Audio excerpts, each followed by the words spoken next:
Vous écoutez Radio Fréquence Méditerranée. Il est 18h. Tout le monde en parle. L'émission qui va à la découverte des acteurs locaux du bassin menthonnais. Association, artisans, artistes, commerçants. Au micro de Jean-Luc sur Radio Fréquence Méditerranée. 1 heure d'interview pour découvrir la richesse du tissu local. 1 heure d'interview sur la radio de la Riviera française. Radio Fréquence Méditerranée. Retrouve-nous en direct vidéo sur notre page Facebook Radio Fréquence Méditerranée. Fréquence Méditerranée. Votre radio locale de proximité à Menton et sur la Riviera française. 96.6 FM, www.fmradio.fr. Allez, bonsoir à toutes, bonsoir à tous. Bienvenue sur Fréquence Méditerranée, bienvenue sur notre live Facebook pour ceux qui sont en train de nous suivre sur la FM et sur le 96.6 FM et le www.fmradio.fr. On est en live Facebook pour ce nouvel épisode de notre émission Tout le monde en parle. Et ce soir, nous avons le plaisir de recevoir Madame Cécile Cellini, écrivain et auteur de son premier roman, Il fallait bien que cela arrive un jour. Bonjour Cécile. Bonjour, merci. Alors Cécile, elle est trop loin du micro, pourtant je lui avais bien dit tout à l'heure. Là c'est bon. Voilà, là il faut être à peu près à cette distance pour qu'on l'entende correctement. Donc je disais bonjour Cécile. Et je disais bonjour aussi. Voilà, donc nous allons découvrir ce soir qui vous êtes, votre premier roman, vos projets et vos attentes. Première question ce soir, alors comme j'ai dit, Cécile était un petit peu stressée, c'est son premier interview radio, mais j'ai dit on va la mettre à l'aise de suite, on est comme au café, tranquille, on discute, on découvre le personnage et on va découvrir le roman. Et dans un premier temps, vous allez vous présenter. Eh bien, je suis mentonnaise depuis plusieurs générations. J'habite à Menton. Donc, et je viens d'écrire mon premier roman parce que c'est une passion pour moi, l'écriture. J'ai été journaliste à Nice Matin. Alors, j'ai vu exactement titulaire d'une maîtrise d'histoire et diplômée de l'IEP d'Aix-en-Provence. Oui, donc déjà diplômé Institut politique, c'est ça, d'études politiques, à Aix-en-Provence, et journaliste à la presse quotidienne régionale avant d'intégrer la fonction publique. Alors, voilà. Presse régionale, c'était Nice Matin. Alors Nice Matin et aussi la Provence, puisque comme j'étais à Sciences Po Aix, j'ai pu faire une période à la Provence. D'accord, Sciences Po, vous connaissez Sciences Po alors, c'est bien. Oui, Sciences Po, Aix-en-Provence, ouais. Okay. Donc c'est là et j'ai toujours écrit, j'ai toujours beaucoup aimé, j'ai toujours beaucoup aimé écrire, beaucoup aimé lire et c'est vrai que j'avais des petits bouts de début de roman un peu partout chez moi et c'est vrai que celui-là, en fait, je l'ai écrit très vite et récemment parce qu'il y avait une actualité qui m'a interpellée et qui a fait que j'ai eu envie d'écrire sur cette thématique. Alors c'est un roman. Alors elle me déroule tout. Alors elle est à fond, elle est à fond. Ça y est, elle est en forme. Elle me déroule tout et si je la laisse faire, elle me fait l'heure d'émission tranquille. Non, moi ma question c'était depuis combien de temps vous écrivez ? Eh bien depuis toujours. Depuis toujours. Depuis toute petite. Ouais, depuis que vous avez pris un stylo. Depuis que je sais écrire, j'écris. Voilà. 4 ans, 5 ans. Peut-être un peu plus tard, mais voilà, dès que... 5 ans, on sait écrire. Oui. On sait écrire au moins son prénom. Voilà.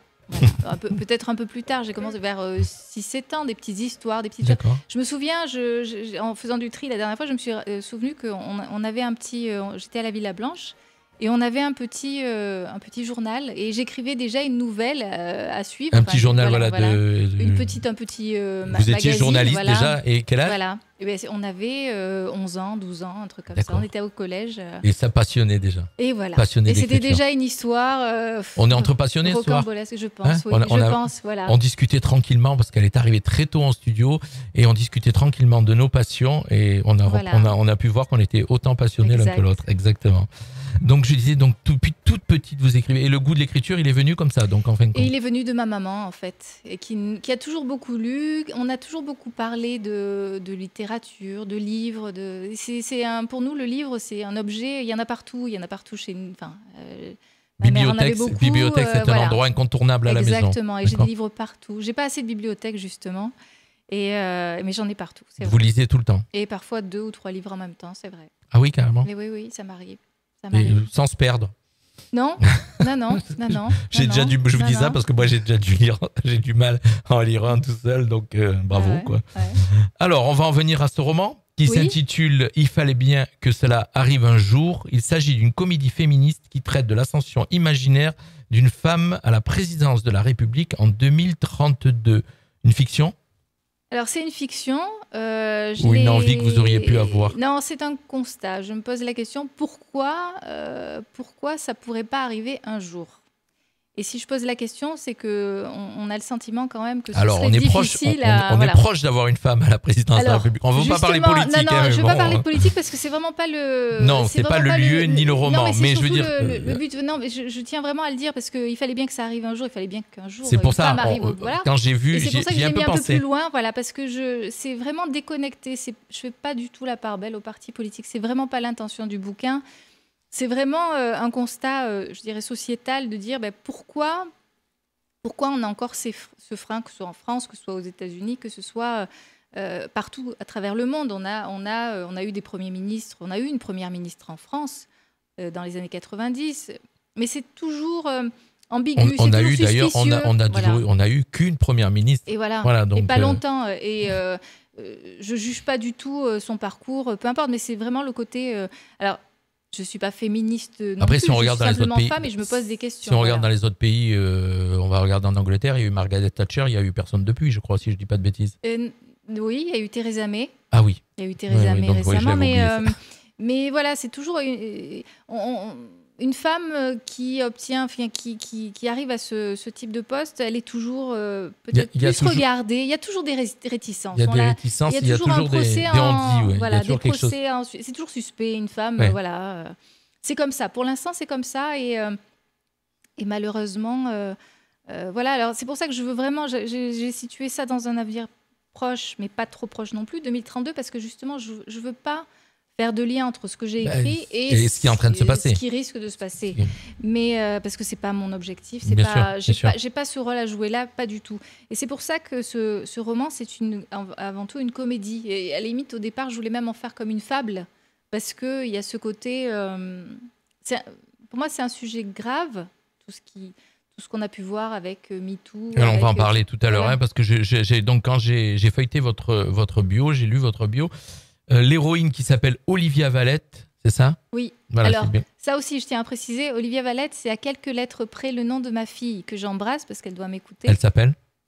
Livia. Livia, d'accord. Voilà. Olivia, d'accord. Livia. Et voilà. Okay. Voilà. C'est un hommage à ma fille, à ma fille, à ma mère, à ma sœur. Aux femmes, quoi, en fin de compte. Aux femmes et aussi aux hommes. On en parlera peut-être aussi après. Oui, puisque je vois en fin de compte l'héroïne, donc elle devient malgré elle un peu le porte-parole de la cause féministe. Oui, dans ce roman. Parce que finalement, c'est un parcours que je pense, c'est mon expérience de femme, c'est que finalement, c'est ce que j'allais vous demander. C'est un sujet qui vous interpelle. Pourquoi le féminisme? Parce que je pense que pour paraphraser un peu la phrase de Simone de Beauvoir, qui disait on n'est pas femme, on le devient. Et c'est un peu ça, on n'est pas féministe. Enfin, moi, je ne suis pas née spécifiquement féministe, mais je suis née femme. Et en étant née femme, je me rends compte de certaines choses. Alors, je suis pas celle à plaindre, pas du tout. Je vais me faire l'avocat du diable après moi, parce que c'est vrai. Donc j'allais dire, on a toujours l'impression. Alors, j'ai pas l'impression moi en dehors, puisque je suis toujours moi personnellement dans cette phase d'égalité homme-femme. Oui. J'ai jamais ce truc une femme est moins capable ou plus capable. Pour moi, je dis une femme elle peut tout faire comme un homme. Il y a peut-être ce côté physiologique qui est différent, c'est sûr. Oui. Voilà, donc, mais je me dis, j'ai l'impression qu'on en fait trop parfois. Alors, je parle bien de mon impression personnelle. C'est pour ça que ce soir, on peut discuter de ça. Oui, et je suis d'accord avec vous. Par exemple, là, je parle beaucoup des quotas dans le livre. Il y a des lois, des quotas, on impose. Quelque part, c'est imposer des femmes à des postes, etc. Et voilà. Mais d'un autre côté... C'était nécessaire. Je me suis posé la question en écrivant ça parce que je me dis finalement les quotas. Moi, je pars du principe que chaque personne, avec sa volonté, avec son histoire, avec tout ça, elle peut trouver sa place. Mais après, je me rends compte que certaines, et on l'a vu dans tout ce qu'on a pu lire dans la presse, qu'on a vu dans les médias et tout ça, que finalement, il y a certaines femmes qui sont bloquées par simplement le fait d'être femme. Et c'est ça que... Ça tend à disparaître, parce qu'en fin de compte, c'est une question de culture et d'évolution. Donc, je pense que ça disparaîtra, ça va se faire. C'est sûr qu'il faut du temps. Et c'est ça. Mais et les femmes, elles veulent peut-être aller beaucoup plus vite. Voilà, parce qu'on est dans une période où on a l'impression qu'on est dans l'égalité, que si, réseaux sociaux, etc., que tout va bien. Et finalement, il y a encore des carcans, des stéréotypes en fait qui perdurent avec des femmes, des bimbos qu'on peut voir à la télé par exemple. Et ça, c'est aussi. Qu'est-ce qui dérange par exemple dans le côté bimbo, alors, par exemple? C'est l'objet. La femme objet. C'est ce qu'on. Oui. L'idée, c'est de dire que la femme n'est pas un objet. La femme, elle a ses propres choix. Mais si la femme elle-même, elle veut l'être, c'est ça? Oui, mais je pense que... Souvent, quand on a une discussion avec des féministes, et on aura une émission féministe, ça serait bien que je vous invite normalement au début juin avec les jeunes de Sciences Po. Ils sont en train de préparer une émission sur le féminisme et on en avait discuté. Et donc, moi aussi, ma remarque, c'est de dire, les femmes, peut-être comme vous, disent, non, la femme, c'est pas un objet, c'est pas ci, c'est pas là. On veut pas les voir apparaître dans les grands prix en tenant les panneaux, dans les matchs de boxe ou ces choses-là. Mais si... la femme en elle-même, elle est d'accord, celle qui le fait. Oui. Pourquoi lui interdire? Pourquoi lui dire c'est pas bien? Non, moi ce que je reproche, c'est ce que je Après, voudrais. on revient au roman. C'est pas tant un reproche, mais c'est juste de dire vous pouvez faire mieux, vous pouvez espérer mieux, vous pouvez faire des études, vous pouvez choisir des secteurs que vous ne pouviez peut-être pas imaginer auparavant. C'est ça que je veux, c'est-à-dire que effectivement, vous avez raison. Il y a un personnage. Un homme qui fait ça, un homme qui va faire le bimbo, on va dire entre guillemets. C'est quand même beaucoup plus rare. Ouais, mais on n'y a jamais de remarques. Oui, mais par exemple, on ne l'expose pas de la même manière qu'on peut exposer des femmes dans les magazines, par exemple. C'est rare. Ou alors magazine spécialisé, j'en sais rien. Ouais, peut-être, mais je sais pas. On n'a pas disons qu'il y a aussi par rapport à c'est l'image que l'homme peut avoir de la femme et il y a cette objetisation qui s'opère. Après, effectivement, chacun fait ce qu'il veut. Mais moi, ce que j'aimerais, et notamment à travers ce livre, c'est de dire, on n'est pas une sous-catégorie de l'humain. Non, bien sûr. Ah, non, mais surtout pas. Et on a des possibilités. C'est-à-dire qu'il y a des C'est femmes ce que vous faites ressortir dans le livre, quoi. Voilà. C'est des femmes qui se restreignent, qui se disent, moi, de toute manière, il faut que je sois conforme à l'idée. Il y a le regard de l'homme sur moi. Il faut absolument que ce soit... Et je pense qu'on peut être ça, mais aussi autre chose, quoi. On peut laisser... on peut avoir un peu plus d'ambition pour soi. D'accord. Alors, on va faire un petit premier break musical tranquillement et on reviendra tout à l'heure sur ce roman avec ce combat quotidien que mènent les femmes par rapport aux hommes. Allez, on écoute tout de suite un artiste local. C'est le groupe French Latino. Vous savez très bien que sur Radio Fréquence Méditerranée, c'est des artistes locaux qu'on passe. Comme ça évite qu'on se fasse couper sur Facebook, puisque je vous rappelle qu'on est en direct Facebook et je vais pouvoir aller faire les partages tranquillement. On se retrouve dans quelques instants. Le groupe Color Latino avec un titre qui évoque peut-être l'amour, qui évoque les femmes, La vie en rose. En version latino, voilà, je cherchais mon mot. A tout de suite, on se retrouve. Des yeux qui font baisser les miens, un rire qui se perd sur sa bouche. Voilà le portrait sans retouche de l'homme auquel j'appartiens. Quand il me prend dans ses bras, qu'il me parle tout bas, je vois la vie en rose. Il me dit des mots d'amour, des mots de tous les jours, et ça me fait quelque chose. Il est entré dans mon cœur une part de bonheur dont je connais la cause. C'est lui pour moi, moi pour lui dans la vie. Il me l'a dit, l'a juré pour la vie. Et dès que je l'aperçois, alors je sens en moi mon cœur qui bat.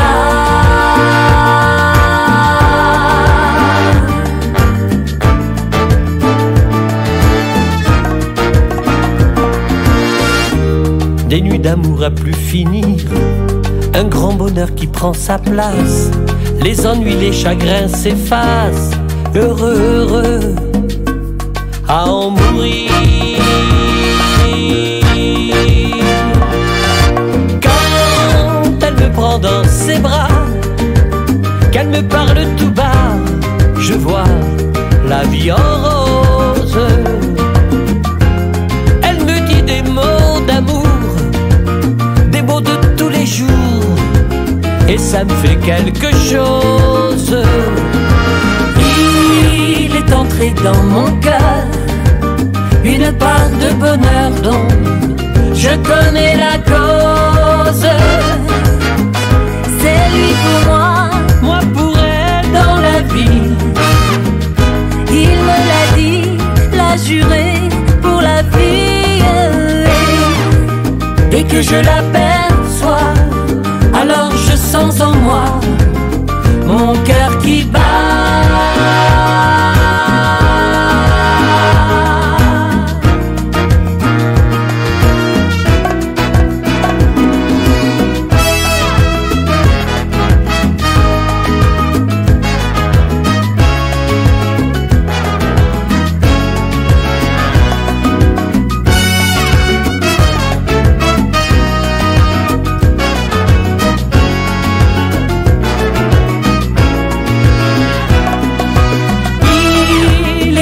Dans mon cœur une part de bonheur dont je connais la cause.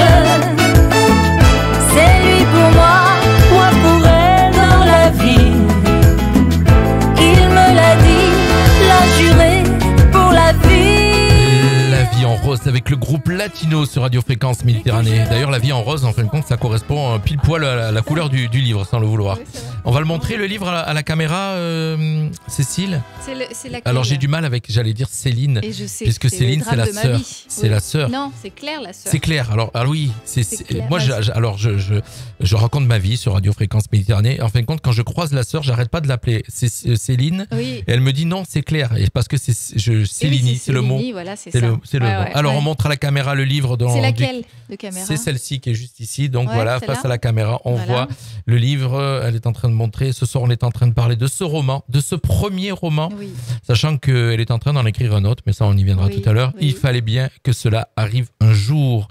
Alors, dans ce roman, ça parle de féminisme. Il semble dans ce roman que vous ayez voulu mettre en avant ce combat des femmes contre ce machisme ambiant. Oui, et même parce que parallèlement au féminisme, il y a aussi ce qu'on appelle le masculinisme qui existe. Là, je l'aborde, mais de façon très caricaturale dans le livre et tout ça. Mais effectivement, c'est quoi le masculinisme pour vous ? C'est l'extrémisme masculin, en fait. C'est en réaction à cette montée du féminisme. D'accord, c'est un peu quand on lit, vous êtes il y a cette phrase dans votre bio qui dit « Vous êtes des produits marketing, des jolies poupées que l'on exhibe de la même manière que l'on met des poubelles multicolores pour faire le développement durable, c'est tendance. » Elle est forte, cette phrase. Alors, ça, c'est un autre personnage intéressant du livre, je trouve. Enfin, intéressant pour moi, après, je sais pas. Après, on revient au masculinisme. Alors, je pense que cette phrase est un peu... Ça, c'est une phrase dite par celle que j'appelle la dame en noir dans le livre et qui, en fait... C'est pas l'héroïne. Non, pas du tout.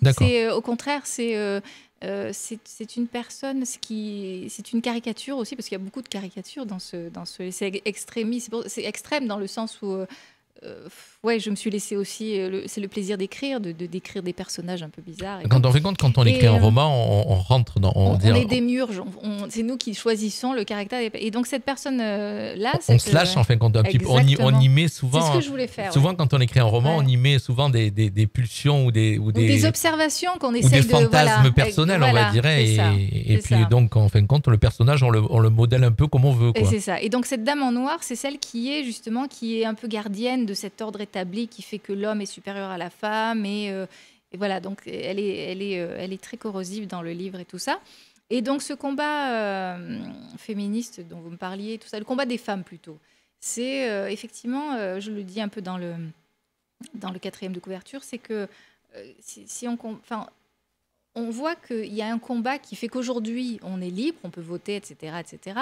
Et c'est tous ces efforts, toutes ces héroïnes en fait de nos aïeules, toutes celles qui ont porté la voix des femmes et qui ont pu en mourir aussi, qui ont pu en faire les frais d'une manière ou d'une autre. Et c'est ce que je voulais mettre en valeur, c'est tout ce parcours, toute cette volonté des femmes, moi je trouve que ça va changer très vite, puisque aujourd'hui, les jeunes filles d'aujourd'hui, les enfants, les jeunes filles sont éduquées avec des mamans qui sont libres. Mais pas toutes. Mais pas toutes, c'est ça. En majorité. Voilà. En fait, c'est toujours une question de majorité. Et c'est toujours une question d'éducation aussi et d'état d'esprit. Moi, j'ai eu la chance d'avoir une maman qui nous a vraiment donné les clés pour être des femmes libres, nous donnant l'éducation nécessaire, l'instruction. Voilà, on a eu cette chance-là. Vous étiez 2 sœurs? Oui, 2 sœurs. D'accord. Et puis on a eu notre papa aussi, parce que le rôle des papas, c'est très important. Et d'ailleurs, je pense à mon Qui mari. avait cette vision. Voilà, qui avait cette vision. Pour Ce respect lui, des femmes il et fallait, cette vision. voilà, c'est ça, toujours. Et c'est ce qui fait que... Votre maman était déjà pas, traitée comme on peut dire, il y a 40 ans en arrière. Voilà, je veux dire, c'est...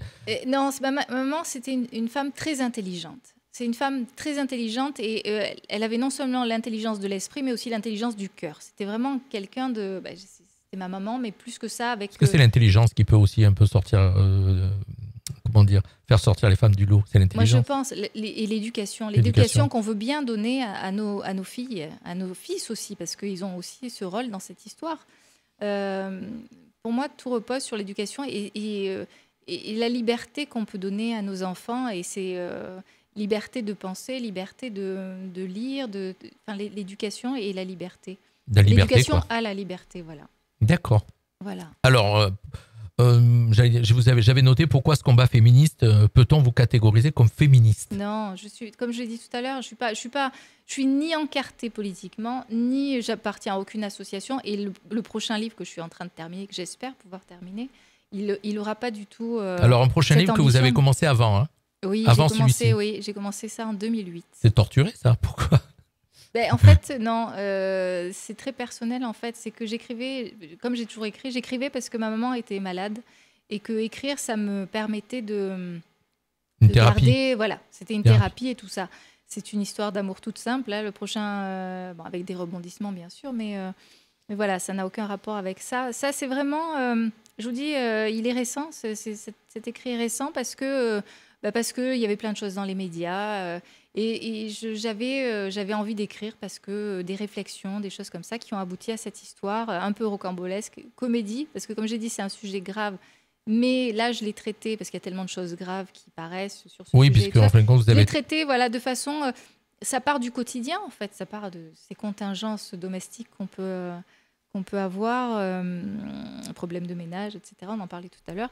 Et ce sur quoi ça peut déboucher, parce qu'il y a les questions au sein de la famille, mais il y a aussi la question au sein du travail.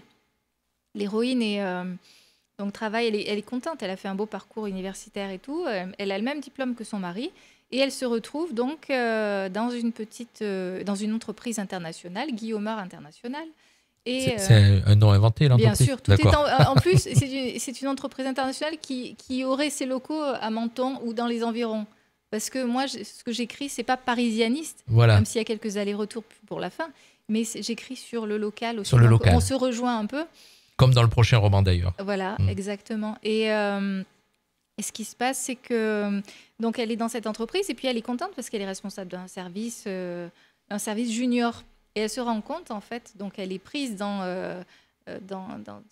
une petite machination. En fait, elle en est un peu victime. Son chef, qui est son grand directeur, qui a des volontés politiques, mais ça, on le saura après. Il faut pas tout dévoiler quand même, parce qu'il faut acheter le livre. Voilà. Après, on va dire alors, je sais que parmi nous, il y a une auditrice qui s'appelle Nathalie Robert qui est en train de regarder et qui va acheter certainement le livre quand on va donner le truc du livre, parce que je sais qu'elle adore lire les livres des gens qu'on reçoit. Et en plus, là, ça parle de féminisme et elle est à fond dedans. Voilà, écoutez, très bien, très bien. On va donner toutes les coordonnées tout à l'heure. Et donc, elle est un peu victime des ambitions de son grand directeur qui lui, faire un reportage justement sur... et elle est un peu déçue parce qu'en fait, c'est pas tant pour valoriser son travail et qu'a lieu ce reportage, mais c'est par rapport au quota. Donc voilà, c'est un peu le point de départ de toute cette histoire, cumulée à des problèmes de couple liés au nettoyage, à l'entretien de la maison, la garde des enfants, etc. D'accord. Voilà. Ok, vous n'avez pas tout dit parce que comme ça, il faut le lire, le livre. Non, c'est bien, vous me tendez la perche pour parler de problèmes de couple. Et apparemment, vous, dans le vôtre, il n'y en a pas, puisque tout à l'heure, vous me disiez hors antenne que vous voulez mettre votre mari en valeur par rapport à certaines choses. Parce que j'ai la chance d'avoir quand même un mari qui c'est lui qui s'est mis à temps partiel pour garder notre fille le mercredi quand elle était à l'école et tout ça. Donc ça existe. Ça existe et c'est ce que je dis aussi un peu dans le livre parce que il y a ce mouvement masculiniste, mais il y a aussi un mouvement où les pères veulent être véritablement pères, passer du temps. D'ailleurs, il y a un allongement. Et c'est ce que je disais tout à l'heure quand on avait cette discussion, quand je disais c'est un mouvement de fond qui est en train de s'amplifier, exactement. Avec des papas qui ont envie de... Bon, déjà aussi, il y a les gouvernements ont fait de manière à ce que les parents puissent rester 14 jours à la maison après l'accouchement. Ça n'existait pas avant. Ouais, c'est ça. C'est 2 jours. Il y a plein de choses qui font qu'en fin de compte, le papa se sent de plus en plus important. Et impliqué. Impliqué. Alors, on dit toujours, bien sûr, qu'il y a des cas où ça n'existe pas, où il y a des cas compliqués, mais en général, la majorité, la tendance est en train de s'amplifier. Et on le voit, et ça répond vraiment à une. C'est pas l'État qui impose ou la loi qui impose. Non. C'est vraiment, ça correspond vraiment à une volonté des hommes. Et qui vient petit à petit d'une éducation. Et c'est ça.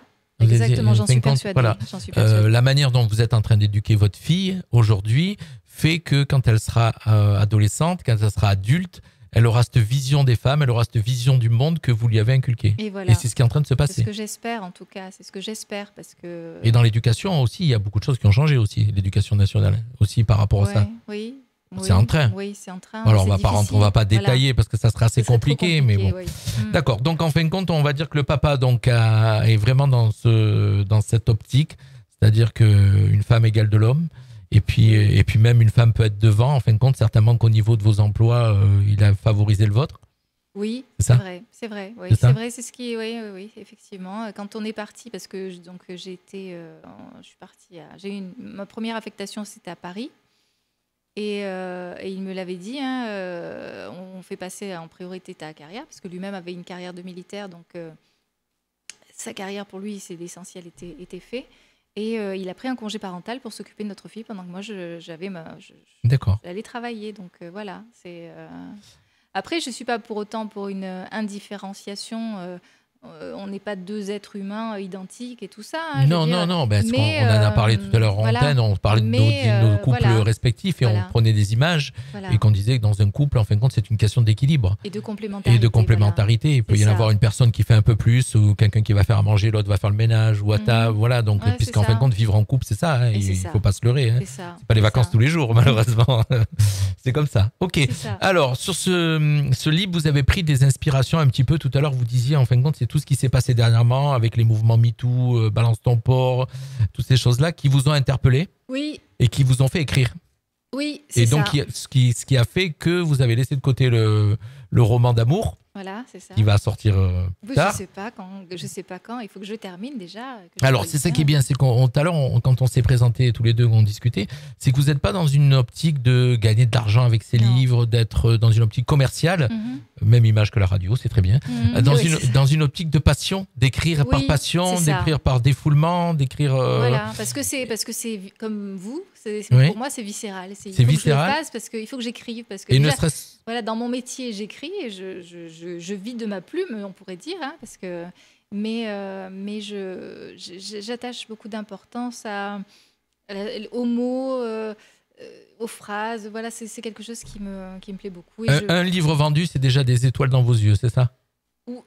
Pas tant le livre vendu, c'est le livre partagé. C'est-à-dire que j'en ai donné beaucoup aussi. Et les retours qui m'ont été faits, ça me fait plaisir de pouvoir parler. Et puis finalement... il n'y a pas que des femmes qui l'ont lu, ce livre, il y a aussi des hommes. Et il y a un regard intéressant.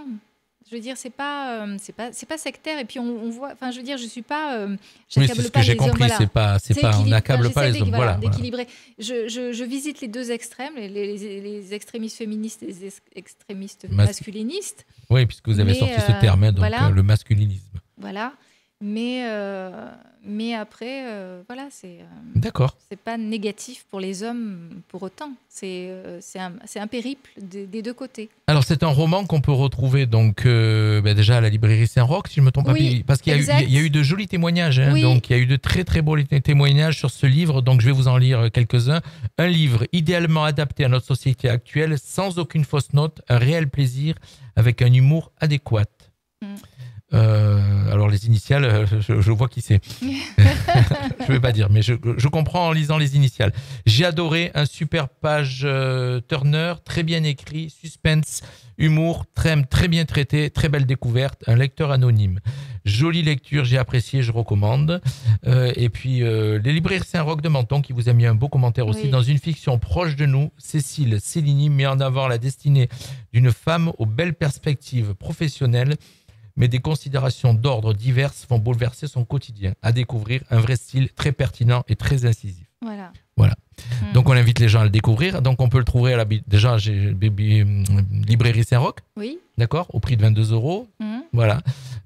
Et puis après on peut vous trouver Intermarché. Voilà, à la librairie Maison de la Presse. Donc on va rappeler, avant d'aborder le deuxième livre, on va rappeler le nom du livre, le titre du livre, pardon, le nom. Il fallait bien que cela arrive un jour. Pourquoi ce titre ? Parce qu'il fallait bien que ça arrive un jour, une femme présidente de la République. D'accord, oui, c'est un rapport avec ce qu'on a dit au début, une femme présidente de la République. Toute autre question, ça peut arriver ? Vous pensez que c'est une tendance qui est en train de se... Ça arrivera un jour, c'est sûr. Arrivera. C'est sûr, mais par exemple, l'autre jour... Parce qu'en politique, qui sortent du lot, on va dire, il n'y en a pas tant que ça. C'est compliqué. C'est compliqué et je vous dis, je veux vraiment pas rentrer dans les listes, les noms qui peuvent circuler actuellement, mais c'est vrai qu'on sent qu'il y a ce frein parce que quand Édouard Philippe, par exemple, a quitté son poste de Premier ministre et tout ça, à la radio, il y avait un journaliste, c'était sur France Info, qui disait oui, dans quelques heures, nous connaîtrons le ou la prochain Premier ministre. Voilà. Donc, on sait très bien qu'il y a cette petite courbette qui est faite là vis-à-vis des femmes, et on sait très bien que c'était pas sincère. C'était forcément un homme qui deviendrait Premier ministre. Enfin, moi, je ne voyais pas ça autrement. Mais d'abord, et je l'ai bien senti, voilà. C'est vrai que quand on regarde ce qui est en train de se passer, des fois on se dit qui pourrait sortir du lot, qui pourrait prétendre. En fin de compte, on n'est pas dans leur petit papier pour savoir qui qu'ils adoubent ou pas. Voilà, c'est comme ça. On fait un dernier break musical avant de continuer, terminer. On va parler du prochain un petit peu. On aborde ? Oui, si vous voulez, on peut l'aborder. Mais vous avez d'autres... encore d'autres... Vous voyez, le téléphone sonne en direct, c'est génial, on est en studio. Est-ce que vous avez sur ce roman, Cécile, d'autres petites infos à nous donner ? Des messages que j'aurais oublié de... des questions que j'aurais oublié de poser ? On a tout traité, oui. Et puis, oui, peut-être... un petit mot sur le prochain, mais j'aurais préféré attendre qu'il soit sorti parce que d'accord. Voilà, ça risque de mettre encore un peu de temps. Mais le thème, on peut parler du thème.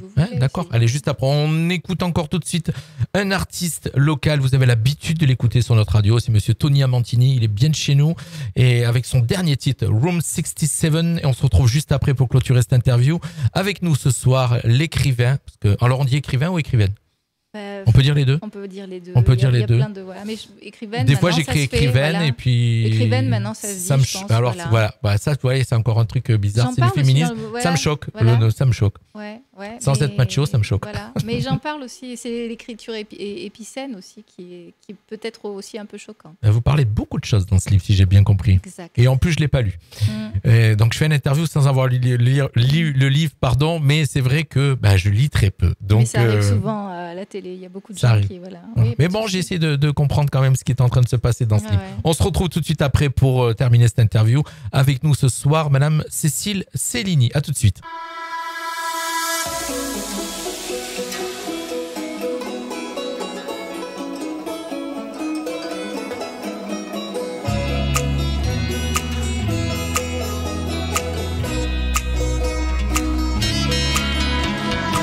You know this could be the end. Your body is worth more than money. That madam is not your friend. She just profits off you, honey. No more pain, no more lies. Let me be in your dream. No more pain, no more cries. Let love roll in. We are meant to be together. I don't know if there is a heaven, but I know I will love you forever, but not in room 67. Even though you don't believe in fairy tales, you need not belong to everyone. Break out of your jail, I'll be your only one. Babe, no need to say goodbye. Please, don't waste your time. You're not a better thing money can buy. Trust me, everything will be fine. We are meant to be together. I don't know if there is a heaven, but I know I will love you forever, but not in room 67.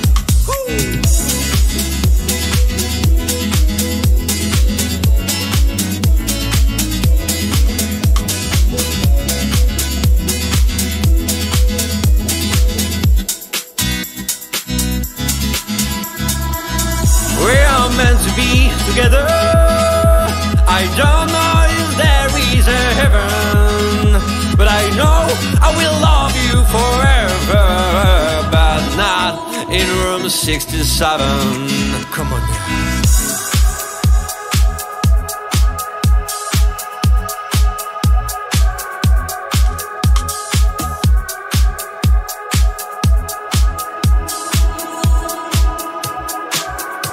Avec nous sur Radio Fréquence Méditerranée, Room 67, Monsieur Tony Amantini. Et puis l'invité de ce soir avec moi, Madame Cécile Cellini. Je fais bien attention, je relis à chaque fois parce que j'ai tendance à me tromper. Je dis Céline à chaque fois, je sais pas pourquoi. En tout cas, un petit coucou aussi à tous ceux qui sont en train de nous suivre ce soir et qui nous écoutent, dont Jennifer, Catherine, Nathalie, et puis voilà, donc encore plein de petits noms qui sont sur le feed de l'actualité Facebook, puisque je vous rappelle, vous pouvez nous suivre sur le 96.6 FM, le 3W fmradio.fr, et puis bien sûr en live Facebook, vous découvrez à l'image Cécile Cellini qui est venue nous parler de son roman Il fallait bien que cela arrive un jour. On en a parlé pendant toute cette première partie.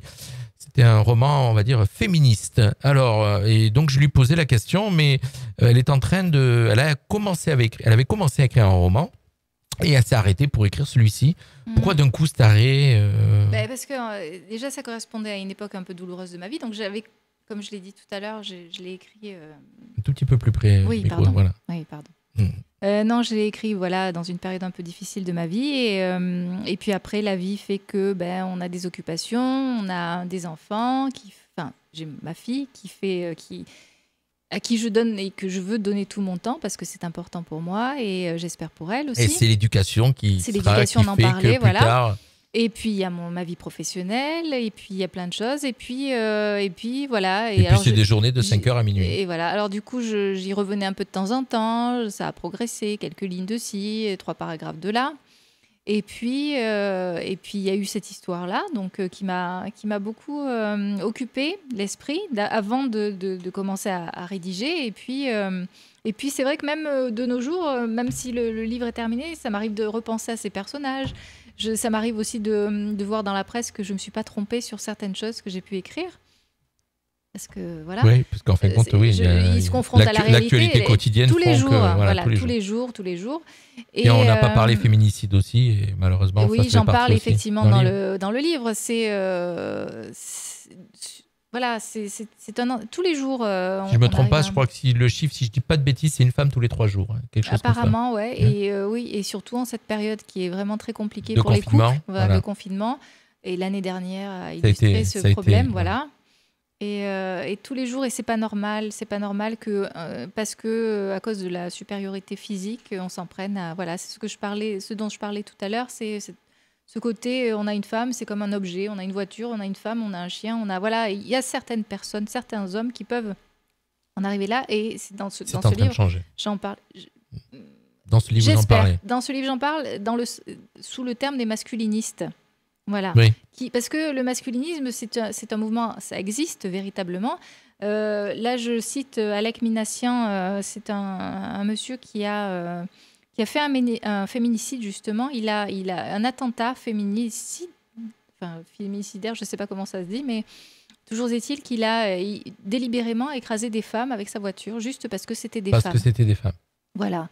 Et des cas comme ça, il y en a plein. Il y en a tous les jours. Il y en a tous les jours, malheureusement. Malheureusement. Donc, c'était ça aussi, ma petite révolte, ma grande révolte, en fait. C'est quelque chose qui ne devrait plus exister, qui n'aurait jamais dû exister. C'est pas parce qu'on est une femme qu'on est peut-être moins forte physiquement, mais on a quand même, et ça aussi, c'est quelque chose sur lequel j'aimerais vraiment insister, c'est que les femmes sont très fortes. Elles sont peut-être encore plus fortes que ce qu'on peut croire. Je veux bien le croire. Pas physiquement, peut-être pas physiquement, et encore, ça veut rien dire. Et encore, ça veut rien dire, exactement. Ça veut rien dire, mais elles ont une force morale qui leur permet de s'adapter et qui leur a permis d'arriver jusque-là avec tous ces droits qu'elles ont acquis. Il ne faut pas oublier qu'au départ, les femmes n'avaient pas le droit de vote, elles n'avaient pas le droit d'enseigner. Toutes ces choses qui ont été... La première femme qui a osé passer son baccalauréat, qui s'est inscrite... oui, il y a plein d'exemples avec la première femme qui a conduit, qui a piloté un avion. Tous les jours, voilà. Et ce qui me heurte aussi, c'est que finalement, ou qui m'impressionne, disons, c'est que même aujourd'hui, en 2021, on a souvent, mettons à la radio, on entend, la première femme qui... 2021, la première femme qui, par exemple, quand on le fait remarquer, c'est ça qui me dérange. Ce qui me dérange, c'est de me dire qu'il a fallu attendre jusque là parce que j'imagine qu'il y a beaucoup de femmes, par exemple, je prends l'exemple l'année dernière, il y avait ou l'année d'avant, je sais plus, il y avait le football féminin là. Le championnat du monde. Oui. Voilà. On est d'ailleurs partenaire avec l'équipe de foot de Monaco féminine. Voilà. Très bien, donc voilà. Et donc je suis vraiment sur la bonne radio. Voilà, je suis sur la bonne radio. Toujours est-il que à la suite de ça, donc il y a eu, je crois qu'il y a eu. Moi, je suis pas trop le foot, je vous cache pas. J'ai plein d'autres choses à faire que de regarder ça. Mais j'ai suivi quand même de façon solidaire. Donc allez-y, parce que moi j'ai regardé.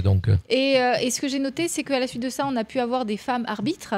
Et il y avait eu un match quelques temps après avec des hommes, et c'était la première femme arbitre pour un match d'hommes. Officiel, match officiel. Et je me dis, il a fallu attendre, alors je ne sais plus si c'était l'année dernière ou l'année d'avant, mon mari pourrait le dire, je pense, mais toujours est-il que, voilà, je me dis, et je suis quand même persuadée qu'il y a plein de femmes qui voulaient faire ça, parce que pourquoi on aurait interdit, pourquoi il a fallu attendre tout ça ? C'est une question Après, il y a peut-être une question. Alors après, il y a peut-être une question de quantité, c'est-à-dire que vous dites beaucoup de femmes. Il y a peut-être moins de femmes que d'hommes qui avaient envie de le faire, ce qui fait que c'est fait comme ça. Si je prends l'exemple, il y a 50 hommes qui veulent être arbitres, il n'y en avait peut-être pas 50 femmes qui avaient envie. Alors, il faut noter, parce que justement, quand d'ailleurs, c'est d'actualité, puisqu'hier, il y a eu ce que vous êtes en train de dire, c'est pile poil dans l'actualité, et d'ailleurs, elle a été critiquée dès ce matin.